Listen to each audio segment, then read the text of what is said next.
Welcome to the Chaplain's Compass, where we're navigating the intersections of spiritual care, healthcare, and human compassion. I'm John Betz. And I'm Elise Tremaine, and today we're excited to talk about compassion science. We're honored to sit down with Maureen Shelton, an ACPE certified educator at Emory Healthcare, a certified instructor in cognitively based compassion training, and one of the innovators behind compassion centered spiritual health, which we will be referring as CCSH throughout this episode. She's the Director of Education and Training at Emory Spiritual Health, and she's also the Director of the Division of Compassion Centered Spiritual Health, or CCSH. Welcome, Maureen. Thank you so much. Wonderful. It's great to be here. Thank you so much for having me. Yes, I'm excited because you just recently co-authored a study published in PLOS One, which demonstrates something that chaplains we've long intuited, but you can think about it, but at the same time, it's also nice to be like, oh, there's actually evidence that this is true. The idea that compassion, it doesn't just feel good, uh, it's actually improves patient outcomes. So today we're going to be asking, how does compassion become evidence-based care? Yeah, we're excited to get into it. And first, can you just give us a background about how did this vision for CCSH or Compassion Centered Spiritual Health come about? How did it emerge? What convinced you that chaplains needed this model? Thank you so much. Great question. Um, so about 10 years ago, 11 years ago, we were as a whole faculty here at Spiritual Health looking at how we can integrate more mindfulness practices into our work with staff in particular, because we were getting a lot of requests. So we were all going out and trying on different methods. And one of my residents at the time, part of the reason why he chose to come to Emory was because the Emory Compassion Center was here, and he was very interested in CBCT. So he told me about it. He said, "Marie, you should go try it out." And so I went and took the class with Dr. Nagy. And at the time, I had been an educator for about 20 years or so and had navigated a lot of the ups and downs of being a educator and a chaplain, and as we all know about. And when I took the class of CBCT with Dr. Nagy, the originator of CBCT at the Compassion Center, I just became so aware as I was in the class of how many different ways that CBCT was offering um, some capacity to make more visible resources and skills that could be supportive of our ACPE education and training for chaplains. I brought this back to our executive director, Dr. George Grant, and we all decided as our whole faculty to take the course together. And then this kind of helped to create the conditions for us to say, oh, maybe this would be helpful to teach to our chaplains. And then we did. And then as we taught it to our chaplains and to our learners, it became more visible that they wanted to spontaneously use it in their spiritual care. And we said, oh, okay, this is really interesting. Let's see if we can create a model that will help them engage this with some more awareness of how they can use these insights more spontaneously and in the midst of a visit to create more of this sense of, in the midst of challenging times as they practice these skills, being able to access these skills with more sustainability, spontaneity, and to perhaps polish our lenses to see how we can be more inclusive in our spiritual care. So this was something that just unfolded, and then our incredible research team started to say, well, let's research this. So that's what we've been about, is researching it, developing it, and seeing what works and what we can refine. It's very funny. I remember when I first heard about CBCT was actually from our mutual colleague, Kim Palmer, and she was talking about it, and I was like, "What is CBCT? CBCT?" And she was giving us an update of that, and I took one of her trainings that was at the, Association of Professional Chaplains annual conference, and it was fascinating to me, and I was also, at the time, in a very transitional period of my life where I'm like, "Well, what do I need to do?" And my my wife, was just we were like, "Well, we're moving to Atlanta." So I remember I wrote you an email. I think I still have that email where you're like, "Oh, here's what CBCT is about," and uh, I put it in the back of my head, and so we, yeah, it's one of those beautiful things that we ended up putting most of our uh, uh, at Wellstar, we put most of our chaplains through it, and it's been very helpful for us as well. Yeah, that was a wonderful connection. I remember that day, John. I've been so grateful for our conversations and the continued partnership. So going with that, so you're from CBCT to CCSH. You're a CBCT instructor. So how does cognitively based compassion training translate from the contemplative theory, based in like Lojong Buddhism, Tibetan Buddhism, uh, that has been secularized to actually the lived practice of chaplaincy and clinical pastoral education? One of the things, just as a background again to this development, was that we started to make sure as we were introducing and doing interviewing with our learners, particularly the residents, to let them know that we were going to be using this training so that they would be aware ahead of time. And then we gave them some resources to get to know about it so they could have some discernment if they wanted to engage in a program that infused this so fully into their curriculum. Just to address more directly your question around CBCT, cognitively based compassion training, and why it could be of help, um, is that these 8 practices of CBCT, which are a combination of mindfulness, settling practices, as well as more cognitive reframing, analytic practices. These sort of first 3 are really about, like, how do we settle ourselves enough in what we call the zone of well-being, which, CBCT has borrowed from Elaine Miller-Karras's model, to see where am I in the zone of well-being, and how do I use my awareness of my senses, my, sensations, my emotions to tell me where I am in the zone of well-being. Am I in a place where I'm feeling activated in the fight flight or in the freeze mode? Am I in that place more centered in the zone of well-being where I can take new perspectives, where I can reflect? And so this capacity to be able to check in, and of course this is a value in CPE, but this is maybe just making more visible how to practice this skill. Like one of our current residents is saying, I have never really been aware of what's happening in my physical being. I don't know. So I'm not sure. I'm just focused on pouring out to others. So what we hope in CBCT is it gives a way to notice where I am, to have these practices of settling myself more, and this perhaps makes more visible how we use our different faith traditions if we are associated with one, like our different resources within those to use them more spontaneously in the moment.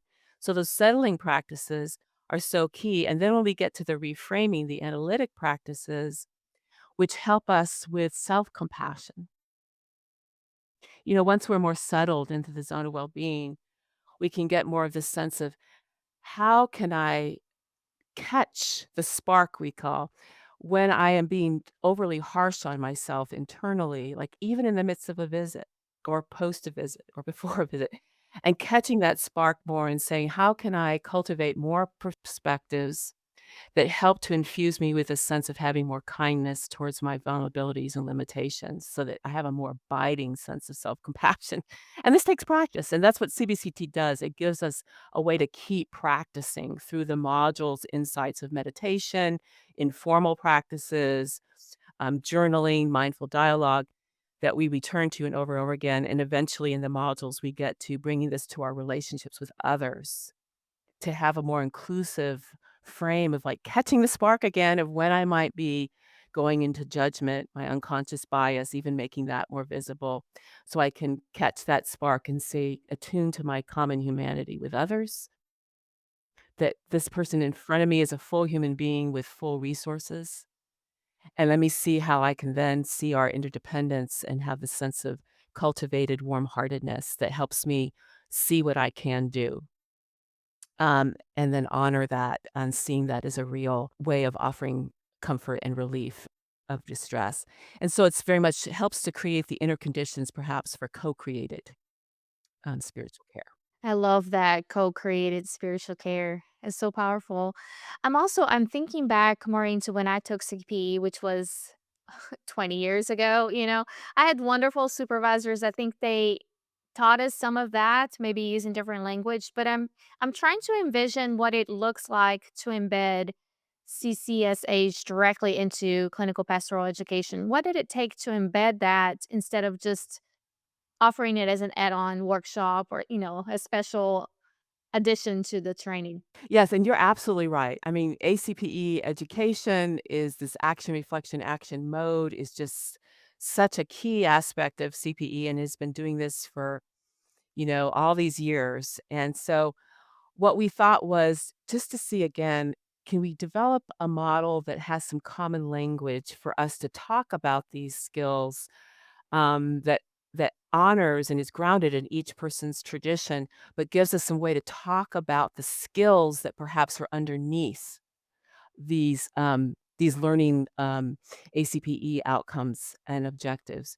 to see if we can get behind them, get underneath them, and see what's causing perhaps some roadblocks to compassion and see how we can address that. So to embed it by taking what we did was we had after, our incredible faculty was all said yes. I think we had about 8 faculty at the time to say we agree that this can be something we put in the curriculum. So we teach all of our residents um, over 4 full days, one day a week, the full course of CBCT. Then we give them some time, the first unit, to integrate this into their personal practice and to see how it might be a benefit to their, learning goals and to be supportive of their group work. Because you can see all these skills can now actually perhaps help people in their group life as well. And then after that first unit, then the second unit, we do 3 units of CPE. We teach them CCSH, which is a manualized research-based approach that we continue to work with. And then we just are basically saying, here are 4 different, movements within a visit that we think happens, consistently, and that we want to see within those 4, movements within a consultation to see how we can infuse the CBCT insights into each of those to make more visible different options we have, along with best practices in spiritual care and all the training that they've brought with them. So CCSH is just trying to help make more visible the resources that we all carry within us. And so that's how we've embedded. They write some CCSH cases, along with their verbatims as residents. They do about 4 or 5 of those, and they bring those to their educator. They bring that to their group of residents, the whole group. We have a large group of residents across the system as well as their individual groups, and just see how exploring these can support their learning in ACPE and the outcome and indicators. It's fascinating. We now have 8 people within our team that are CBCT instructors, so that helps a lot too. We have CBCT meditations throughout, every week that people can attend. We have crosswalks with the ACPE outcomes with the enduring capabilities of CBCT. What are the crosswalks about? Tell me more about what are the crosswalks? So we have a crosswalk for the ACPE outcomes and indicators. And then we also have, crosswalks with the, BCC, competencies for the CCSH, competencies that we have as part of the manual for CCSH. So, when we have all these, the different categories and, like spiritual formation and integration, awareness of self and others, relational dynamics, spiritual care interventions, professional development, all those different categories of the ACP outcomes we put along with the outcome and then put some of the enduring capabilities of CBCT alongside those to see, oh, yeah, this skill is going to help me accomplish this, as I'm doing my learning goals and my final evaluation. And then with the BCC, it's the first thing, these kind of physical crosswalks.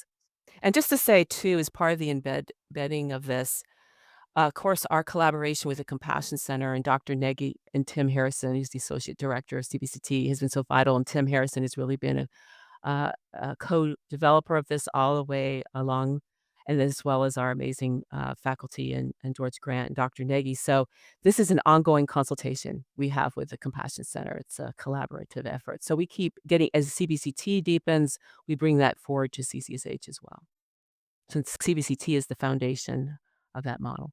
Yeah, and you just had a consortium as well on discussing uh, a lot of the research that's happening with CBCT, where you had just a few not very famous people like Richard Gere. That was the launch. That was the Compassion launch of the new Compassion U platform, which is so exciting to see how people from all around the world have found a way to integrate this model. So we could talk more about that if you like. Yeah, yeah. I think we do have a question that goes into that. Um, but going back to the CCSH model, and as you're teaching students, because being a certified educator uh, and working with people over at Emory and having done that for a few years, it could be a challenge to work with. One of the beautiful challenges is you get a bunch of brand new students to chaplaincy and to chaplaincy education and uh, to spiritual education. So with the CCSH teaches chaplains to prepare, attune, assess, compassion, and to also to entrust the care seeker, the person that we're providing the care for. So, which stage do you find that your CPE students or the CCSH students tend to struggle with the most? And what usually happens? Why do they struggle with it? So, the 4 stages, as you said, prepare the care responder, attune to relationship, which is attune to self and other, and then accessing compassion and entrustment is, it's interesting for different folks, it's different stages that are more challenging initially. Like, I was saying about that learner who was saying, "Oh, I've never attuned to myself before." So, in the midst of a visit, to take care of myself while I'm caring for others, that's like, I automatically think I am taking away the energy from my care to the other person. So, as they get more practice with some of these things with CBCT, they actually see that they're creating more inner spaciousness, especially through those early modules, to have more flexibility to be with whatever is and to linger a little bit longer in the suffering because they have more confidence that they can take care of themselves while they're in it. So as they develop more of that and they say, "Oh my gosh, I can attune to myself in the midst of the visit." And that's helping me actually see more as I notice more shifts within myself, that there's shifts that are happening in the care seeker that I can then tend to. So that's one of those, I think, thresholds of seeing that you can attune to yourself while attuning to other. And I have some cases I can share whenever that makes sense. But yeah, just brief snippets of some cases. But I think another one, when we talk about accessing compassion, this is after you assess where the person is in their zone of well-being, whether or not they can take in new insight, if they're grounded enough. And of course, this shifts throughout the visit, so we're shifting with them. Um, is to see, like, to become more aware that the care seeker has resources already, and that this can become more visible the more we have done the practice ourselves, and we could become more aware of all the resources within ourselves. We can say, "Oh, they're a full human being. They have a lot of resources." So I don't feel this heaviness. So both those stages, I think, have been something that we see some initial challenge with, and naming that helps to deepen their practice and open up possibilities in our experience. So let's talk about your study for a little bit, if that's okay. There's so much there that we're curious about. But one thing is that you've been able to actually measure some changes in the chaplains, the CCSH trained chaplains, according to the study, experienced significantly less depression after their consults using this model. So, talk to us a little bit about what that means for the credibility of chaplaincy within healthcare systems, because we are all using measurable outcomes. That was something that you actually were able to measure. And how was that measured? And tell us what you learned about that.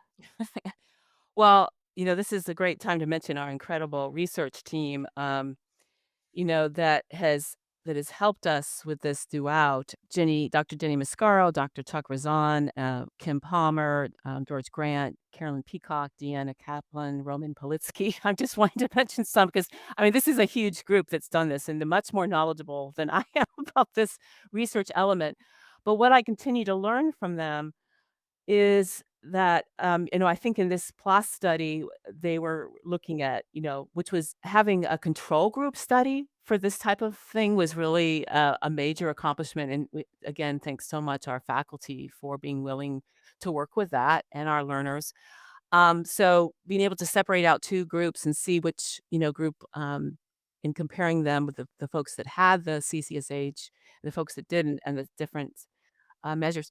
One of the things they looked at was because there was a separate study on just the chaplains and if this was of help to them. And in this study, we really focused on whether the chaplains who had CCSH providing care, if the patients reported less indicators of depression following the visit.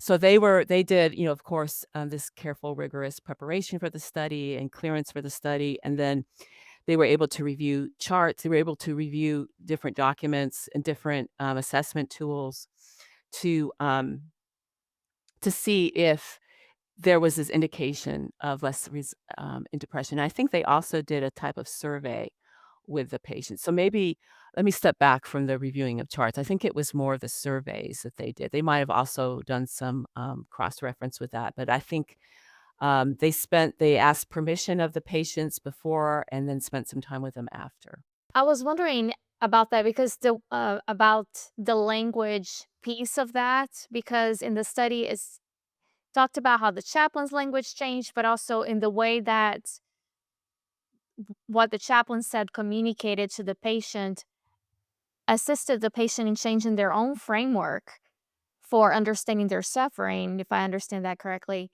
So I was wondering, is when I was in CPE, I remember learning about how emotions are contagious and how the presence that you bring into the room really affects the patient and how they experience their situation.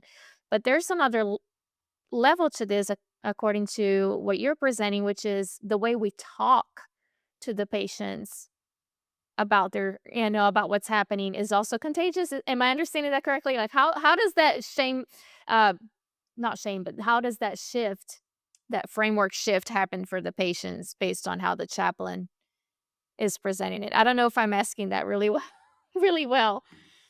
No, that's a great question because this is a big research question, and that we're continuing to do more research on it because we have I think like 170 or 200 recorded visits where they're looking back and seeing the language. And so there's a lot more to unpack here. And I love talking to the researchers and just hearing how they're thinking through how to test different things with different measures. But what seems to be from this PLOS study, which there's been more consideration and development of other ideas to research since then. But this idea of this clout, which is one of those um, words that's used in research that was kind of new to me, but they're thinking about this capacity, perhaps that CBCT and CCSH gives for spiritual health clinicians to feel a sense of confidence that when they're in the room, it's not about grasping confidence or grasping clout or grasping authority. It's more about understanding that there's a we here, that there's a sense that there's a collaboration that's happening. I mean, this is me putting some of my perhaps insights into this, but I think that's one of the things that is being explored is this what they've noticed is that chaplains who took CCSH use more of that we language.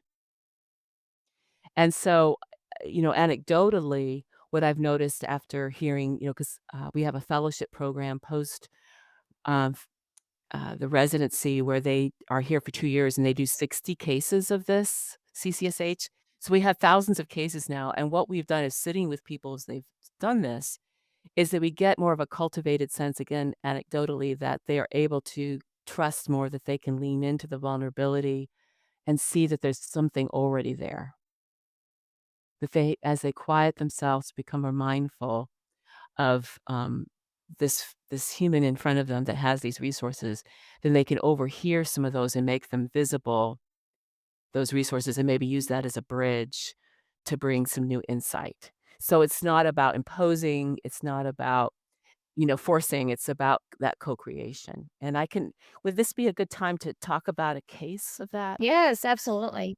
There was a study where, one of the cases, the fellows that was, when they came into a room, they had heard that from a fellow, chaplain, a care responder, that there was a complicated case with an AD, and we all advanced directive. We can all resonate with that. There's always more layers to that, right?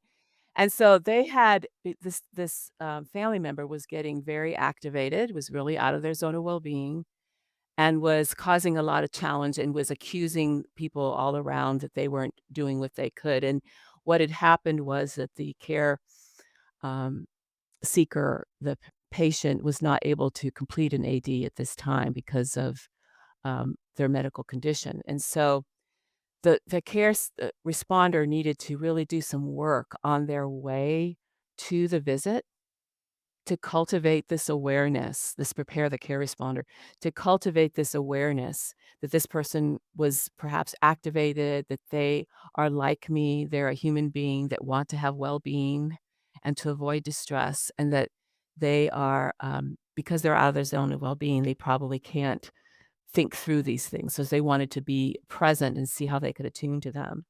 So this is just reading a little bit of what they said. Um, when I entered the room, the CS was angry, closed off, and out of her zone of well being. After speaking to the patient and settling myself into a posture of listening and focus, so that attuned to self, I indicated to the care seeker that I would like to be of help. So this was the family member, but wondered if she could fill me in on what had been going on with the patient. This curiosity, this kind of, sometimes we talk about this attuned listening, is grounding, seemed to help the care seeker open up a little bit, and she began to share about the hospitalization and her frustrations and worries about why the document hadn't been done and what to do next. I offered mostly warm hearted listening, acknowledging and allowing her distress as she shared her story. This continued to melt away some of her initial distress, this warm hearted listening. She turned her body toward mine while sitting and uncrossed her legs. So these are noticing shifts, right? But she was still overwhelmed and fixated on the document, which could not be completed at this time. As she was sharing, I asked her to tell me a little bit more about her relationship with the patient, and she revealed that they had been together for 10 years and shared some meaningful memories between the two of them. I noticed a shift in her tone, so I took the opportunity to pause and simply acknowledge the importance of their relationship and the nurture of those shared memories. So kind of dropped into this nurturing moment module and saw that there were some nurturing moments being reflected on and rested in. And so informally used that module one practice of sitting in that nurture. The CS, the care seeker, the patient, took a deep breath, and this is the family member, I'm sorry, as she exhaled, seemed to totally open up and settle back into her zone of well being. She shed a few tears and affirmed what I had said about their relationship. At this point, I moved closer to the CS and squatted down by the couch. There were papers and jackets on the other seat, so I could more physically attune to the CS. It was then that she revealed the deeper source of distress, that she was worried about the way when this person might need to go back to another setting, that there might be some neglect, and that this was maybe part of what contributed to the patient's condition. And I thank the CS for sharing with me and engaged some self-compassion interventions, module 4 and 5, acknowledging what a heavy burden that was to carry, that she was doing all she could, and that things were not 100% in her control as she contemplated this patient going back to this other setting.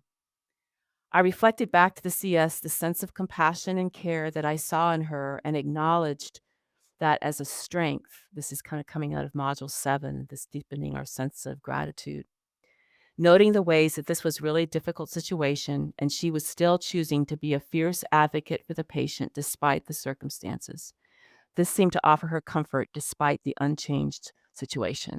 I think if more people and hospital administrators read these stories, they would understand the contributions maybe that chaplains bring that are so difficult to measure, but that is so beautiful. Thank you for sharing that. I'll pick on myself. What I have used before I really got into studying using effective language and charting, it's so much more than chaplain provided a non-anxious presence, chaplain provided reflective listening, chaplain provided life review. Uh, it goes way past that and being able to explain. Uh, what I always like to say is uh, letting people see what's behind the curtain. That the Wizard of Oz is really just we're people pulling levers, and we have a certain skill, but that showing people what that skill is and what we are actually doing does take practice and skill. But so does being able to chart it and use that specific effective language. Yes, well said. Yeah. And this, we have these sources of distress that we indicate that are maybe perhaps underneath some of what's being presented that are CCSH informed. And then we have care responses that are CCSH, CBCT informed. And so these are just like learning scales and learning the language that can perhaps give us new ways to communicate with the interdisciplinary team. And then once we kinda learn the scales, we have a lot more flexibility to continue to use what makes sense to us, and at any time, we have flexibility with these, so it's not like when you see this, you always do this. It's more like, "Oh, as I'm familiar with some of these different sources of distress that might be underneath, such as over-identification with thoughts, fixation on one aspect of a situation. That's a source of distress that is in that case we just explored, that person was very fixated on the document, and so that was very hard for them to settle in and hear the resources that they had within them, that the chaplain co-created that experience with them to enhance awareness of thoughts and emotions as fluid and changing, not fixed, and as well as self-compassion, embracing the outcomes are not 100% anyone's control. So these are just more like things to consider that can become more spontaneously available that we can find a creative way to bring forward. It almost sounds like compassion has a linguistic fingerprint and something that's measurable in how we speak. And Maureen, I guess some people, some critics are concerned. I know we just had uh, the research consortium, the State of the Science, that was with Association of Professional Chaplains and Transferee Chaplaincy.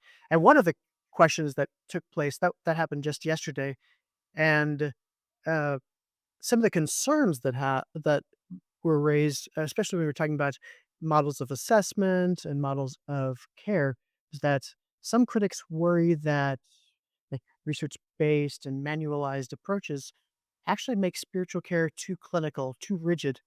So I would love I'd love to hear how do you respond to that tension between we have this structure and this evidence-based practice, but also, if we come from a religious or spiritual background, there's this sacred mystery. And if so, where do we find?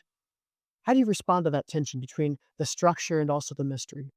I love that, and thank you for all the amazing work of that symposium like you had yesterday. I mean, all this ongoing questions and conversations are so key.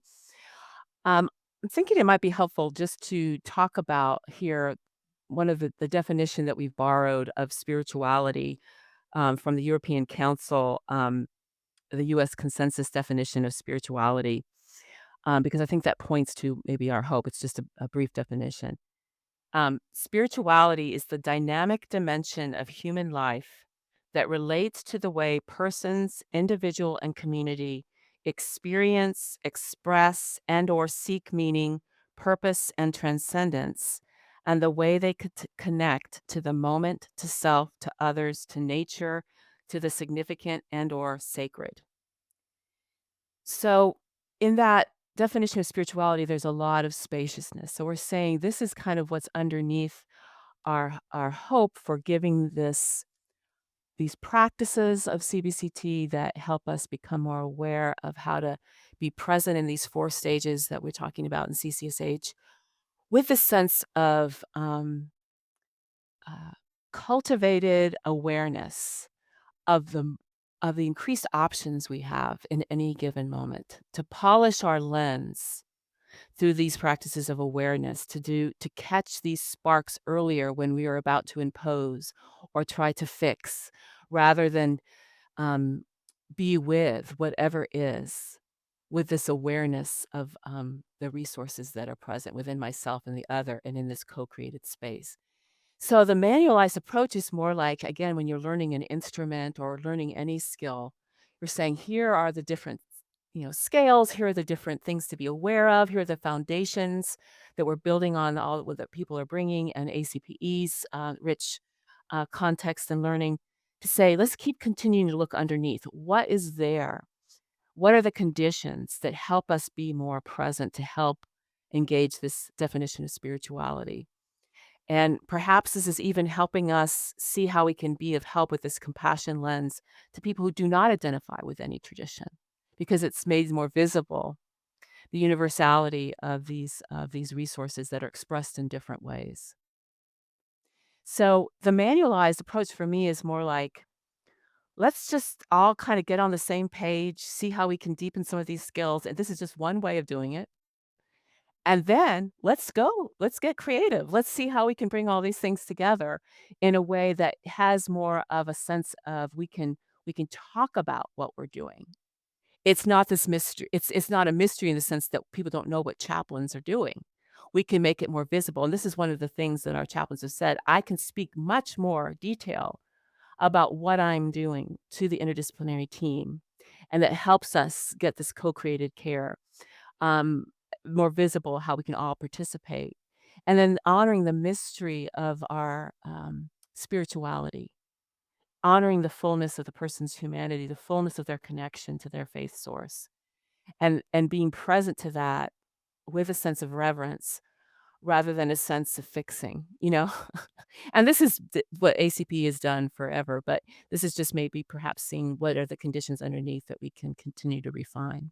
The thing I like about what you discussed was that it's not this, the model's not the purpose. The model is, once again, it's one of many tools that we can utilize to enrich the skills of the presence that we already bring from ourselves, the appropriate use of self, the appropriate use of our own faith tradition, and also engaging with the faith tradition or the values of the person, of the care seeker, the person receiving the care. So no, I think that that's very good to keep that in mind, that it's one of many models we can use, but also how can you engage with it in a way that it's also a source of resilience for the chaplain themselves. They don't get burned out as much. To piggyback on that, John, I'm curious, Maureen, what insights have you learned or can you share about how CCSH might help with empathy fatigue or helping chaplains sustain compassion, day after day, year after year, after being exposed to so much trauma and just this enormity of caring for people in very dire circumstances. How can you speak to that? Thank you. Yes, this is an evolving question. And one way, I just one case came to mind, and this is just one way of cultivating these inner conditions. But this we have a chaplain who was a fellow who was in a behavioral health unit, and there were a lot of really, of course, traumatic things unfolding around him, and he noticed a care seeker, a patient who was about to be, was having a lot of trouble, and they were trying to think how they can get him back into his room so they can stabilize him. And the staff was, feeling somewhat, activated and trying to manage this. And the chaplain just was in touch with their own sense of cultivated sense of that the common humanity with this person. And not that the other staff weren't, but this was a moment where they were just able to access that and went toward, the care seeker and remembered a conversation that they'd had before and just said, "I remember your grandmother and the wisdom that you shared." And I'm just remembering that was such a resource for you, and I'm wondering if you can just take a few deep breaths with me and take in that warmth that your grandmother gave you. Just take a few deep breaths. And because they'd established some trust before, that was very helpful. And then they were able to do that, and as the care seeker would get activated again, they would just kept continue with the breath, and he kept saying, "I'm with you. I'm with you. And, your grandmother is here with you too." And that was able to create those conditions. And so what he was saying too in reflection was that that connection that he felt with the patient added to his well-being. He was able to rest in as he saw the connection unfolding, that he was able to rest in that too and say, "Oh, yes, we're connected." This is and then the staff was like, "What did you do? What happened?" And so they got curious, and he was able to share with them some of what he was doing in the language. And so this capacity to notice what we need in the moment and to notice when there are opportunities to rest in connection with others, as well as in rest and nurture within ourselves, and to take broader perspectives that give us relief. Like if, separate from this case, if you're in the middle of a visit and you're like, "Oh my gosh, I'm really not doing well. This is not going well. The patient is not receiving my care." Rather than maybe disengaging, because sometimes that's one of the things that happens is that we can either become so infused, enmeshed with the care seeker and their feelings with this more empathic, affective empathy, that we can become so infused we forget that they have resources, we have resources. Or on the other extreme, when we encounter suffering, we can become more distant, like, okay, there they are, here I am, and that we lose the benefit of connection, so we become burned out through disconnection. So this third way of compassion, this warmheartedness is what we are talking about, that helps support people in the long term. And some days it's harder to access than others, but we just keep trying. Yeah. It's beautiful description. It really is so important, because I know when I was first starting out as a chaplain and first starting out in all my training, I wrongfully, and I say wrongfully for my own, what was not helpful for me was I thought I needed to go in and feel everything along with the person who I was caring for, and that was exhausting. Yes, I join you. Yes. And I was sitting here going, how do how do people do this? I want to, and so for me, I kind of I imagine that the way that I pictured that is always the person uh, going in and with no other help, just jumping in quicksand with another person and then drowning together with them. Uh, but what I hear you say is that this warm-heartedness, this compassion, uh, that is utilized through CCSH is a way that we can keep one foot firmly planted on the ground while also joining with the other person and holding their hand together amidst their being stuck in the quicksand of grief or life or whatever. Yes, and just to say, what you're saying, like that warm-heartedness in CBCT, the definite, and in CCSH, the definition of compassion is the warm-hearted concern that unfolds when we witness the suffering of others and feel motivated to relieve it. So it's this warm-heartedness that's cultivated through all the 8 modules to see how I can get this felt sense of common humanity, this sense of our interconnection, our interdependence on one another, this tenderness that can arise from that. This is a third way of caring about it.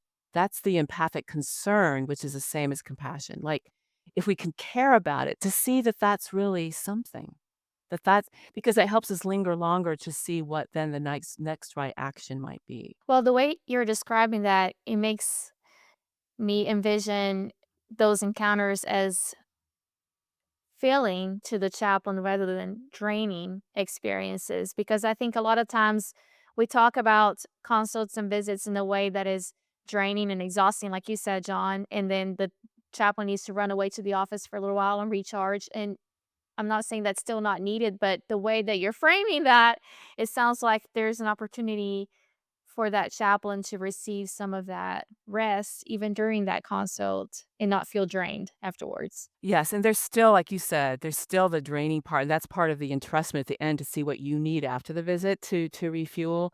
But I think that it creates, like you said, more of the possibility for us to take care of ourselves in the midst of it. And that's what we've heard anecdotally. And I think that's something else to keep researching. And there's one case that Dr. Mascaro is doing with some research fellows about looking at the first um, cases that our fellows do when they start, and then the final cases they do, and kind of notice what some of the differences are in the and how they use the model, and how they talk about their caring for themselves as well in the midst of the visit. So yeah, hopefully that's the case, and anecdotally I've heard that. We have a lot of people who are with ACPE who also listen and certified educators on this podcast. How do you see this transforming the supervision and certification process for future CPE certified educators? And what would you like to see happen with it?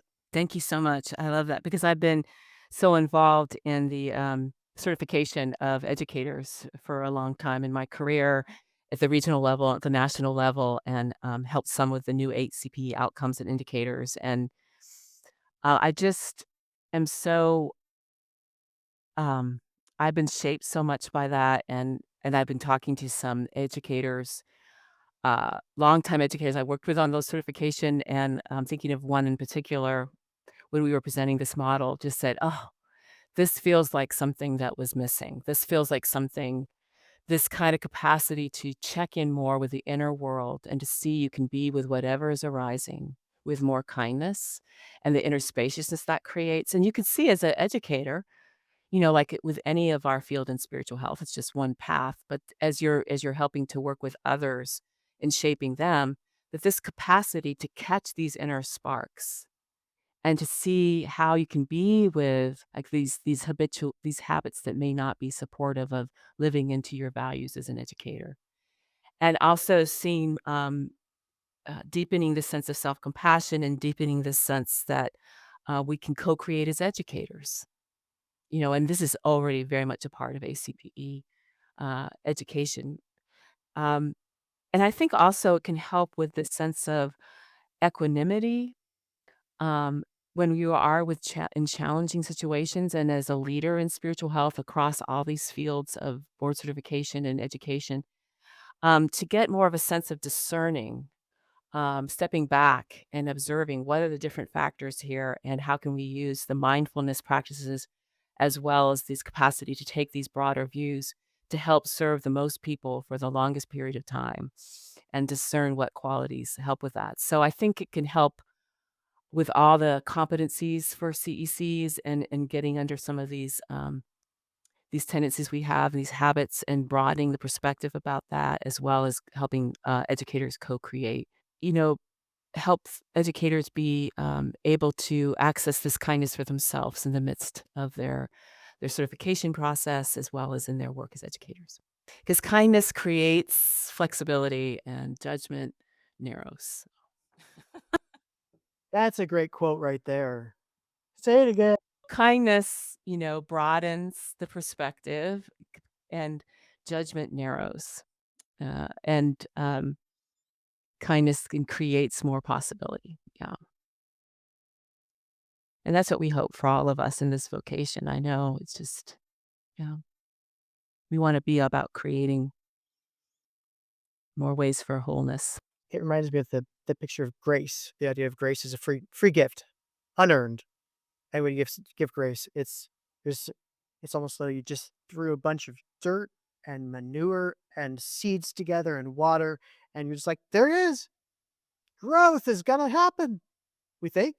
And, part of the hope too as educators that we hope it helps with the group education too, is understanding how to work with groups. And in the CCSH model, after people go through and become registered clinicians in this model after the 60 cases, that people can then learn how to bring this more to groups and teams of staff and in terms of working with them in these protocols that are being developed. And so grateful again for Carolyn Peacock and George Grant and Tim Harrison and as we all work together to develop these different models to bring them forward to different settings in the healthcare.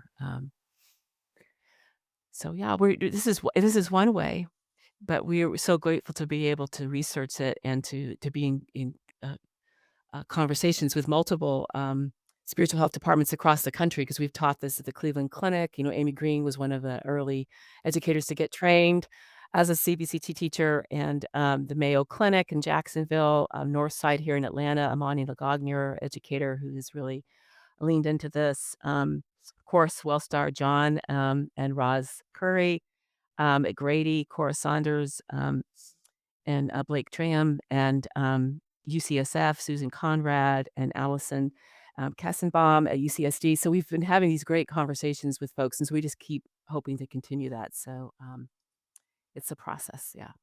Well, Maureen, you've given us so much to think about today, and I know we could keep talking for another hour, but we always like to finish our interviews with our guests with this one question, which is, what's giving you life these days? What's bringing you joy? Well, thank you. I love that question, and I think one of the things that spontaneously came as was entertaining that was music. I'm a singer and I write contemplative music, and I started to we just had a concert recently and just wanting to do more writing, and whenever it can be of help to lead that music. Um, I wanted to say too, but this is really something that's given me life. Compassion U is a new learning platform that the Compassion Center at Emory is hosting. They did that launch for. And so if people wanna learn more about that, it's an asynchronous model that also has facilitation that helps make it more accessible for people to take CBCT. So you can go to compassion.emory.edu and go on the Compassion Shift and register for that. And I love teaching CBCT and CCSH. As a long-term educator, I've been at Emory for 35 years off and on, but been an educator more for like 27 years. I it's been so renewing for me for my own self-care and to find different ways and different language to help the co-creation and the education happen. And I'm constantly nurtured by our learners and our interns, residents, and fellows, and our amazing team here at Emory. So I just can't believe that got to be a part of this. It's like it's such a gift that keeps giving, as one of our educators, Carolyn Peacock, says. So I'm just grateful and like to share with you, and we hope it can be of support to our folks as they go through board certification. And 3 of our folks just went through board certification successfully this last time, and they integrated some of this learning of CCSH into that. So we love to be partners in this way. Thank you. That's great. Thanks for all of your work. The study is fantastic, so people can learn more about that too. And thank you for helping us see that compassion is not just a feeling, there's a framework, it's a discipline, and it can be measurable. Can have a measurable impact in healing. So, thank you so much. Thank you both. Yeah, this has been a wonderfully enriching.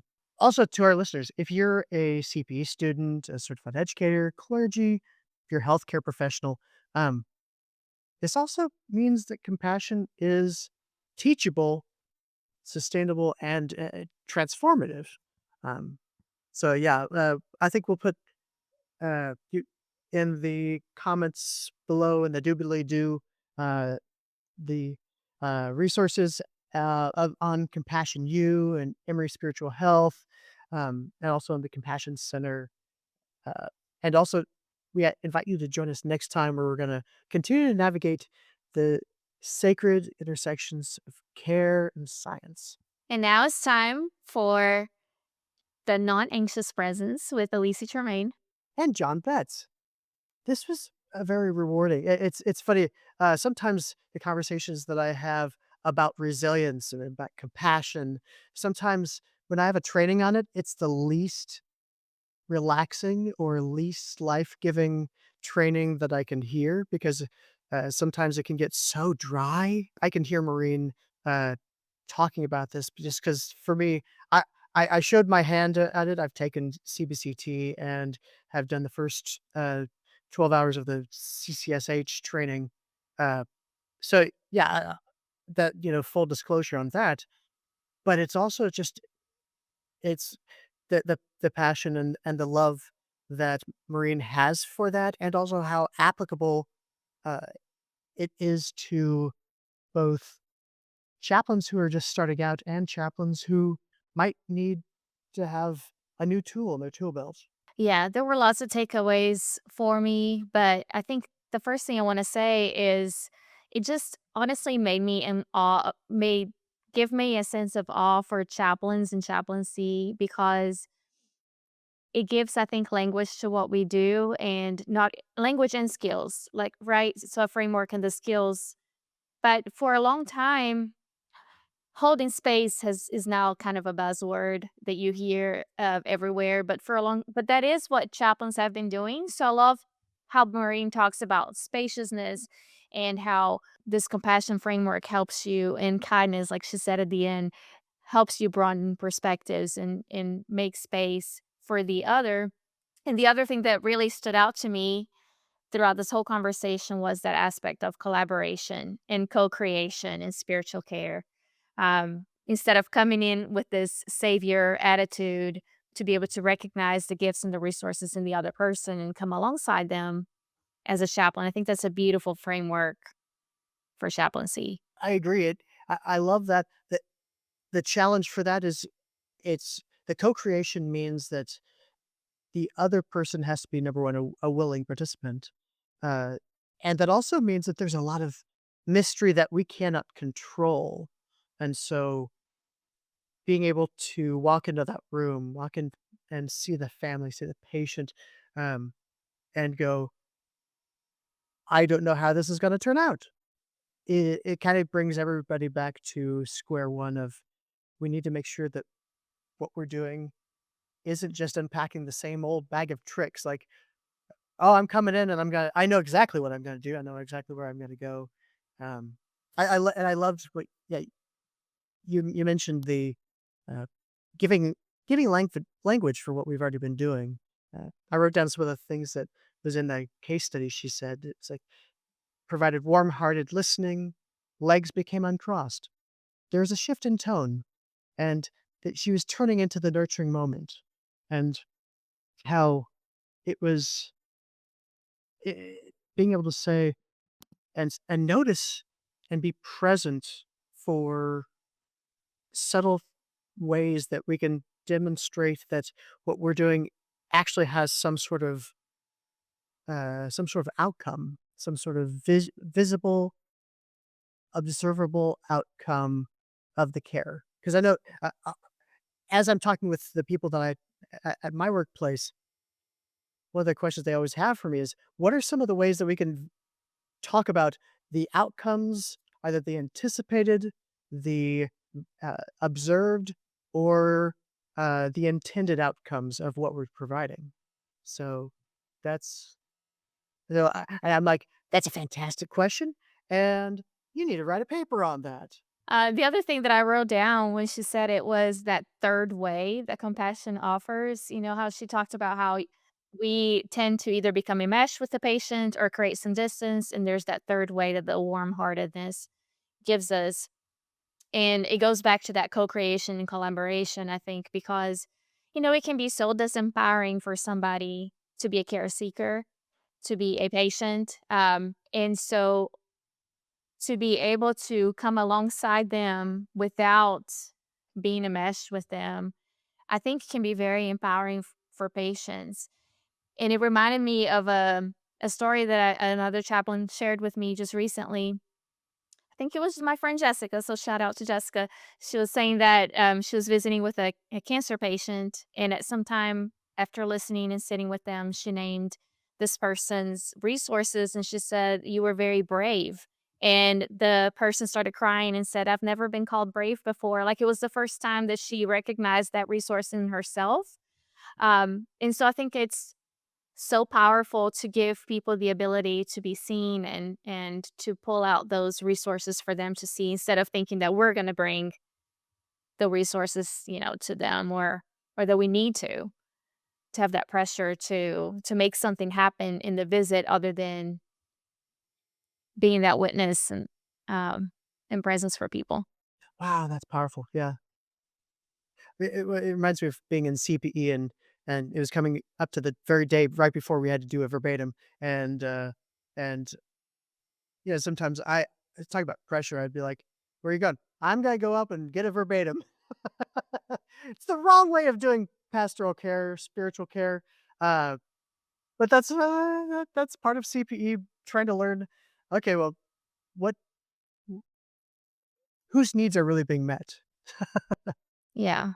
I think one of the pieces that I thought would go along well with this, because CBCT comes from the Lojong Tibetan Buddhist background, I thought it would be a nice piece to end with, what His Holiness the Dalai Lama has written, because he has a lot of wonderfully viral quotes, but I think it's nice to see that this is not something that is just coming out of nowhere, but this is something that has been practiced for thousands, if not, uh, as long as people have been able to, uh, be with another, person or be with another being, it's something that's present. So, uh, this is, from Ethics for the New Millennium, and, uh, the Dalai Lama writes, "Genuine compassion is not just an emotional response, but a firm commitment